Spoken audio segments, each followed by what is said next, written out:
Could you give like a capsule summary of What is classical mandolin? Yeah. So to go back a little further, my TED talk on the mandolin essentially is that the banjo came up from Africa centuries ago, as in a stringed instrument that was skin stretched over a board. Some version of that, very many permutations, but all generally called the banjo and played by African griots. Came up from Africa originally, and the first place it went was to the east a little bit and was called the oud. And then the oud was picked up by France and England and called the lute, which is just the French word for the oud. I think a lot of people don't realize that. And then made its way to Spain and became guitarra, and then eventually guitar. And at roughly about the same time was picked up in Italy, all the same instrument. And there it was called armandolino, which is Italian for little almond, because the back of a bullback mandolin looks like an almond.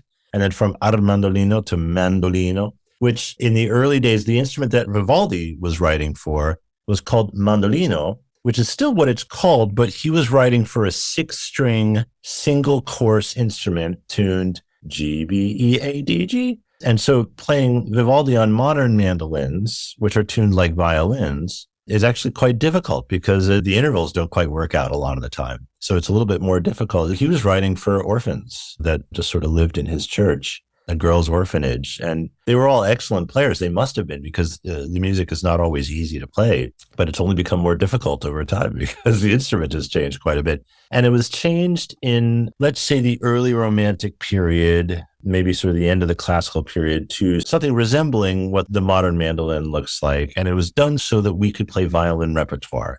It's now tuned like a violin, but with double strings. So G, G, D, D, A, A, E, E. And you play the double strings at the same time. And what they discovered was that those two strings are never perfectly in tune with one another, no matter what you do. There's always some beat in the waveform.